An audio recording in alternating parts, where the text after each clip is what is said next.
Bismillahirrahmanirrahim. Assalamualaikum warahmatullahi wabarakatuh. Innal hamdalillah nahmaduhu wa nasta'inuhu wa nastaghfiruh wa na'udzu billahi min syururi anfusina wa min sayyiati a'malina.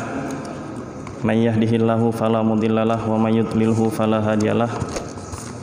Asyhadu an la ilaha illallah wahdahu la syarikalah wa asyhadu anna Muhammadan abduhu wa rasuluhu la nabiyya ba'dah. Allahumma salli wa sallim wa barik ala Muhammad wa ala alihi wa ashabihi wa man tabi'ahum bi ihsanin ila yaumiddin. Qala Allah ta'ala fil Qur'anil Karim, ya ayyuhalladzina amanu taqullaha haqqa tuqatih wa la tamutunna illa wa antum muslimun. Ya ayyuhan nasu taqu rabbakumul ladzi khalaqakum min nafsin wahidah wa khalaqa minha zawjaha wa batha minhuma rijalan katsiran wa nisaa'a wattaqullaha alladzi tasaaluna bihi wal arham innallaha kana 'alaikum raqiba. Ya ayyuhalladzina amanu taqullaha wa qulu qawlan sadida yuslih lakum a'malakum wa yaghfir lakum dzunubakum wa may yuti'illaha wa rasulahu faqad faza fawzan 'azima. Amma ba'du fa inna asdaqal hadithi kitabullah wa khairal hadiyi hadiyu Muhammadin sallallahu alaihi wasallam wa syarrul umuri muhdatsatuha ala fa inna kulla muhdatsatin bid'ah wa kulla bid'atin dhalalah wa kulla dhalalatin finnar. Kita bersyukur kepada Allah Subhanahu wa taala di malam yang berbahagia ini. Allah Subhanahu wa taala masih mencurahkan dan mengkaruniakan nikmat yang luar biasa kepada kita semua, sehingga kita semua bisa berkumpul di rumah Allah Subhanahu wa taala yang kita cintai ini dalam rangka kita saling kaji mengkaji tentang Islam ya, baik itu tauhid, fikih dan lain-lainnya. Salawat beriringkan salam mari juga kita sampaikan kepada Nabi kita dan junjungan kita Nabi Muhammad sallallahu alaihi wasallam. Begitu juga kepada para sahabat dan keluarga beliau yang kita cintai. Bapak Ibu kaum muslimin dan kaum muslimat yang dimuliakan oleh Allah Subhanahu wa taala. Malam ini adalah malam pertama, malam perdana pertemuan kita di dalam kajian di Masjid Taqwa Muhammadiyah ini. Setelah saya berkonsultasi dengan BKM tadi siang, ya, saya tadinya ingin menyampaikan beberapa hal, namun hal tersebut mengkerucut kepada satu bab, ya, yaitu bab sirah an-nabawiyah. Karena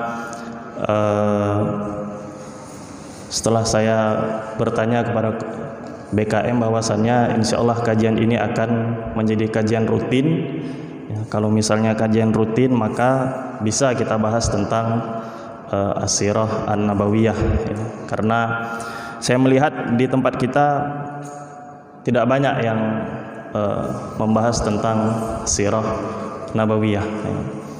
Ya, kalau tauhid mungkin ada dan banyak, fikih apalagi, tafsir ya, ada beberapa ustadz kita di Langsa, tapi sirah nabawiyah saya belum dapati. Makanya setelah saya berkonsultasi tadi, ya, jatuhlah pilihan saya kepada pembahasan as-sirah an-nabawiyah. Kalau pertemuannya tidak rutin maka pembahasannya lain lagi.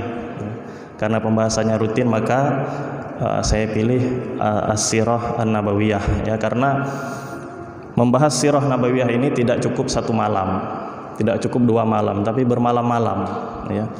Kita akan membahas sebuah kehidupan seorang manusia terbaik di muka bumi ini yang umurnya 63 tahun, ya.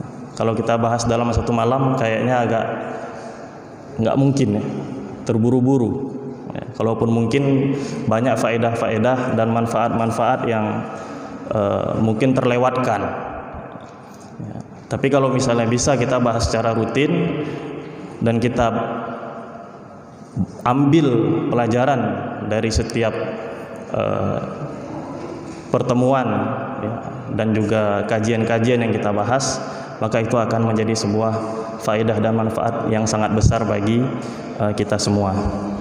Baiklah Bapak Ibu jamaah kajian yang dimuliakan oleh Allah Subhanahu wa taala, as-sirah an-nabawiyah ya. Apa itu as-sirah an-nabawiyah ya? Mungkin kalau kita sering baca di media ataupun dimanapun, ataupun bahkan di buku ya, buku-buku yang sudah diterjemahkan ke dalam bahasa Indonesia, itu biasanya tertulis sirah nabawi ya. Tapi kalau dalam bahasa Arab asalnya adalah as-sirah an-nabawiyah, as-sirah an-nabawiyah ya.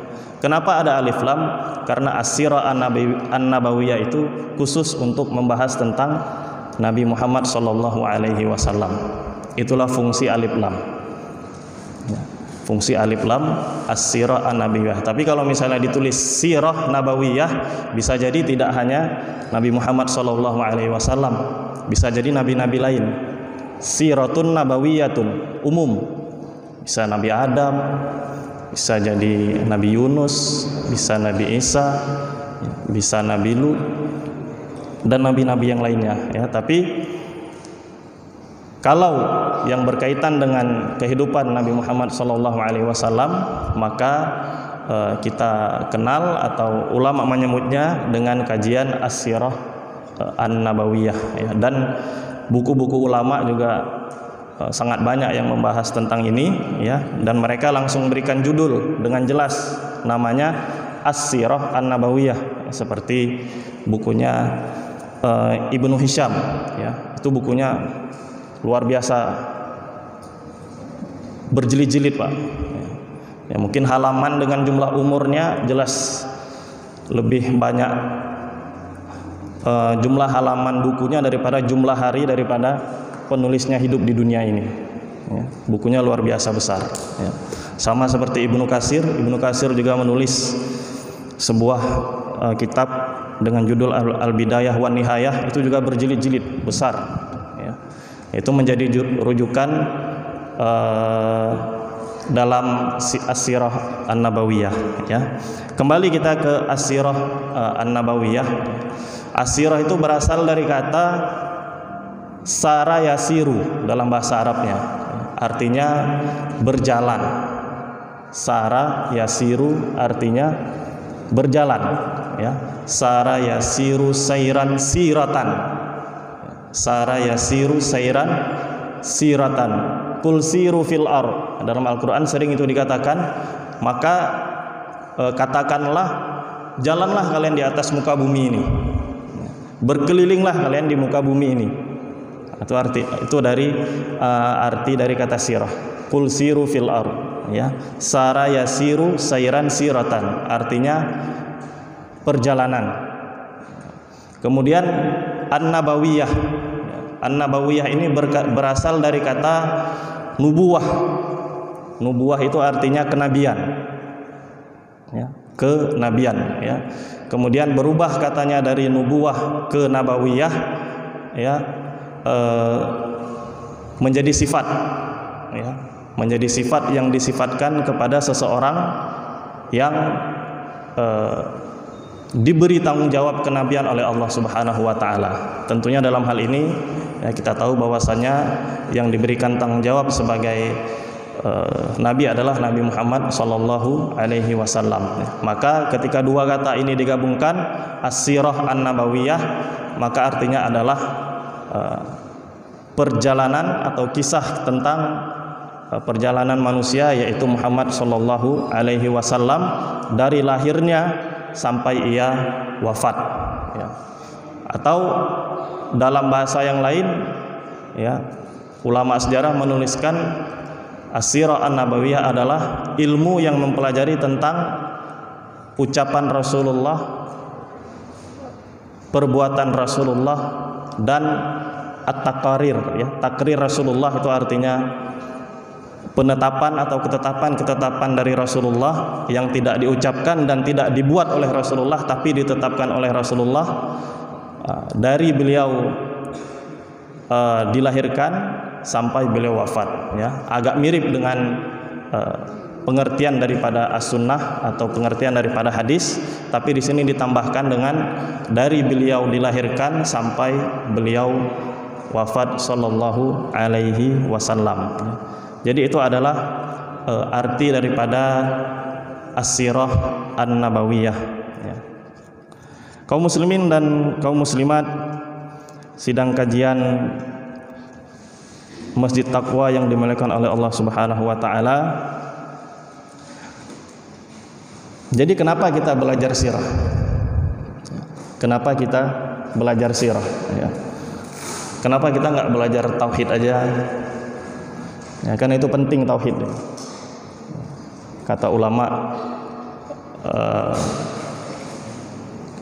kalau Anda berdakwah mulailah dengan tauhid, ya. Sebagaimana juga yang dipesankan oleh Rasul sallallahu alaihi wasallam ketika sahabatnya pergi ke Yaman, ya, mulailah dengan tauhid, ya.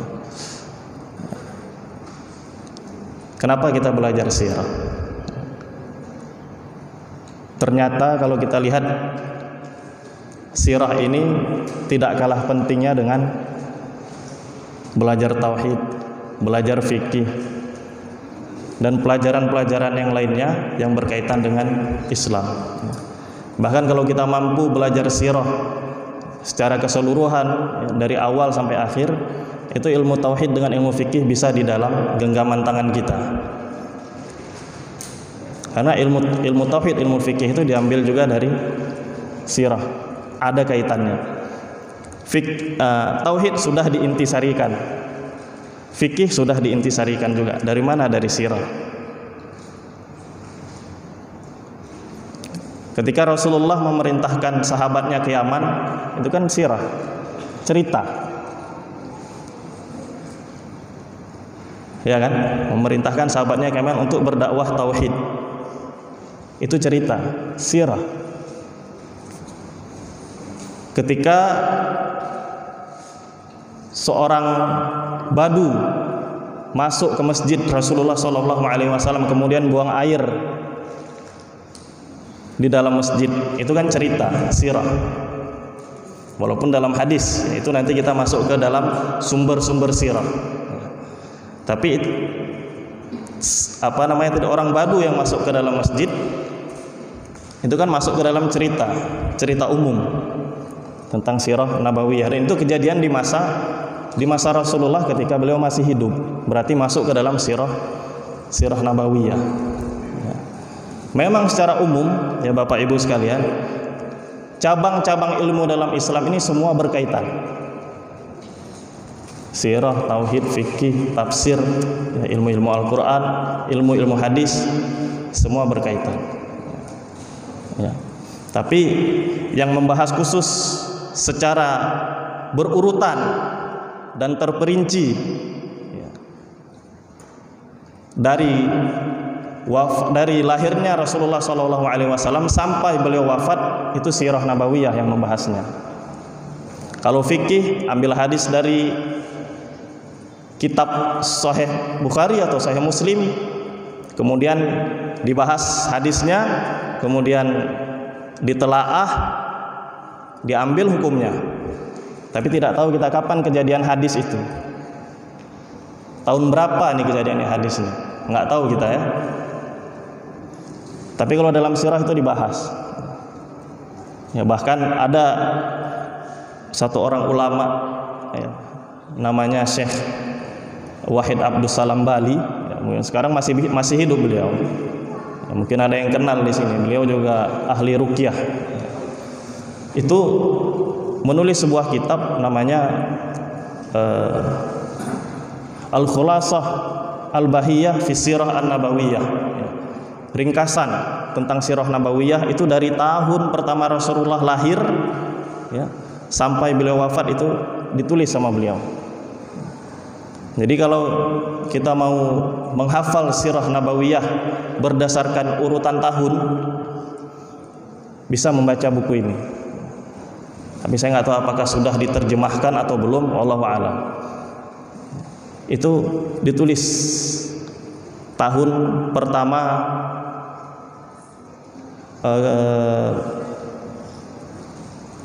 ketika Rasulullah dilahirkan, ya, tahun pertama. Nah, artinya ketika Rasulullah masih berumur 1 tahun, apa yang terjadi?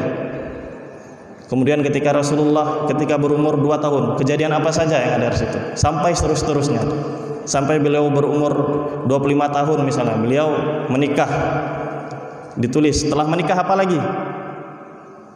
ada itu urutan-urutannya, sampai berumur 40 tahun menerima wahyu pertama dari Allah Subhanahu wa taala. Di umur yang ke-40 tahun itu apa saja yang terjadi dengan Rasulullah? Selama ini kan belum ada yang membahas itu kan. Nah, itu adanya di sirah An-Nabawiyah sampai beliau wafat di umur yang ke-63 tahun. Sebelum beliau wafat itu apa-apa saja kejadian di umurnya yang ke-63 ya. Nah, itu ada di sirah An-Nabawiyah ya. Itu salah satu pentingnya belajar sirah Nabawiyah ya. Nah, perlu kita ketahui juga ya, pentingnya sirah Nabawiyah ya. Pentingnya mempelajari sirah Nabawiyah, bahwasannya mempelajari sirah Nabawiyah ini adalah ibadah. Ibadah, Pak. Jadi kita duduk di sini udah ada pahalanya, udah ada ganjaran baik dari Allah Subhanahu wa taala untuk kita semua. Ibadah itu kan nggak mesti sholat, nggak mesti zakat, nggak mesti puasa, nggak mesti umroh haji. Duduk aja seperti ini bisa jadi ibadah. Sirah ini ilmu. Ilmu atau bukan? Ilmu ya. Sirah Nabawiyah ini ilmu. Dan menuntut ilmu itu wajib bagi kita semua. Ya kan? Terlepas dari pembagian ulama yang membagi, ada wajib ain, ada wajib kifayah, ada fardu ain, ada fardu kifayah ya. Tapi yang namanya menuntut ilmu itu adalah kewajiban kita semua. Wajib pengertiannya apa? Kalau dikerjakan berpahala kan? Nah, berpahala kita ini.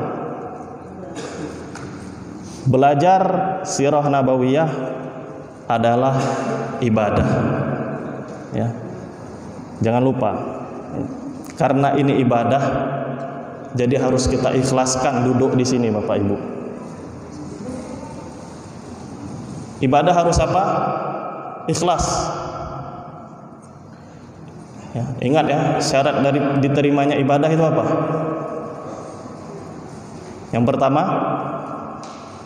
ada yang tahu? Ini pelajaran tauhid nih.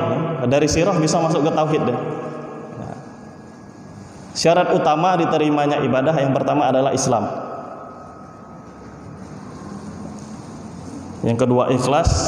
Yang ketiga mutaba'atul Rasul sallallahu alaihi wasallam. Ya.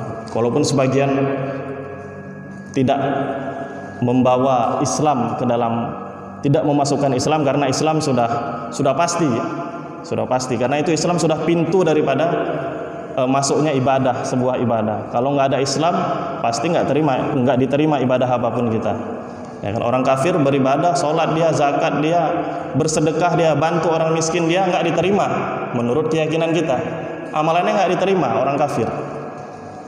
Harus ada pintu, dia harus masuk pintu dulu. Pintu apa? La ilaha illallah Muhammadur Rasulullah. Pintu Islam. Ya kan? Kemudian kalau sudah Islam baru ikhlas, baru bisa ibadahnya diterima. Jadi kita datang ke sini harus ikhlas. Ya Bapak Ibu sekalian, datang menuntut ilmu, terlebih di sini ilmu sirah Nabawiyah, ya. Niatnya harus ikhlas menuntut ilmu. Ya. Jangan sampai pergi ke sini mungkin hanya sekedar mengisi waktu kosong, ya. tapi niatkanlah dari rumah, aku ingin ke masjid ini untuk belajar mendapatkan ilmu. Ya, kalau kata Imam Ahmad dikatakan bagaimana niat seorang penuntut ilmu itu yang ikhlas. Beliau katakan dia berniat untuk mengangkat kebodohan atau kejahilan dari dalam dirinya. Jadi menurut Imam Ahmad di dalam diri kita ini ada kejahilan yang kalau nggak diangkat, kejahilan itu akan bertambah terus. Jadi otak kita ini bisa macet kalau nggak diisi dengan ilmu. Maka apa kata Imam Ahmad? Niatkan untuk mengangkat kejahilan yang ada di dalam diri kita ketika kita sedang menuntut ilmu. Kalau sudah ikhlas, Bapak Ibu sekalian, jangan lupa Bapak Ibu, ilmu ini diikat, ilmunya diikat. Ya, kalau penuntut ilmu itu biasanya tidak terlepas daripada pulpen dan buku ataupun kertas yang bisa mengikat ilmu lah. Ya, kalau misalnya kita dulu ketika sedang belajar itu selalu ditekankan itu. Ya, bahkan beberapa syekh itu sempat mengeluarkan siswa atau mahasiswanya, penuntut ilmunya, kalau dia nggak bawa pulpen ataupun kertas.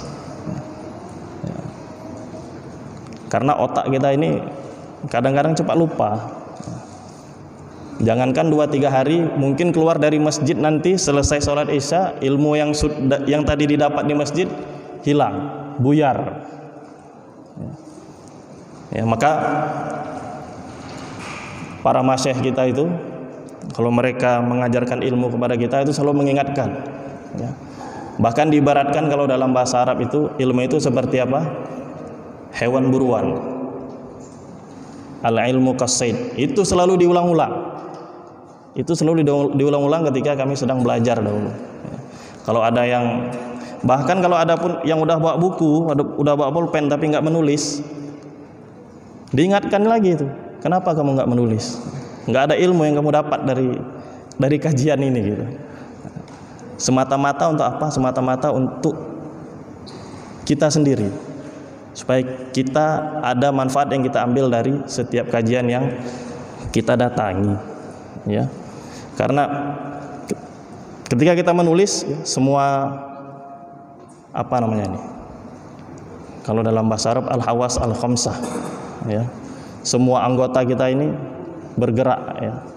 Mata, tangan, telinga mendengar, ya kan? Tapi kalau misalnya kita hanya duduk saja, hanya telinga yang berfungsi, yang berbicara, tangan tidak bergerak. Tapi ketika kita menulis, telinga mendengar, mata melihat, tangan bergerak menulis, otak mencerna, hati juga mencerna. Ya. Nah, ini fungsinya itu daripada menulis. Artinya ketika kita menulis, kemungkinan besar tidak hanya telinga dan otak saja yang mencerna, tapi anggota lain juga mencerna. Jadi banyak yang akan membantu kita untuk mengingat ilmu yang kita dapatkan dari sebuah kajian. Ya.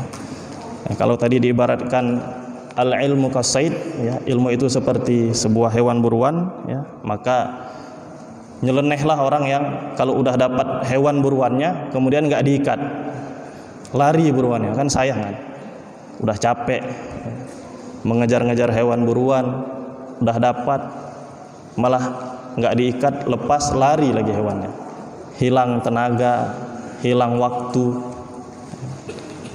hasil pun tak ada. Ya, yaitu kembali kepada pentingnya belajar as-sirah an-nabawiyah tadi, yaitu belajar sirah nabawiyah ini juga ibadah, ya. Jadi jangan lupa ikhlas, ya, ikhlaskan hati ketika kita sedang menuntut ilmu, ya, terlebih khususnya di majelis ini, yaitu majelis as-sirah an-nabawiyah.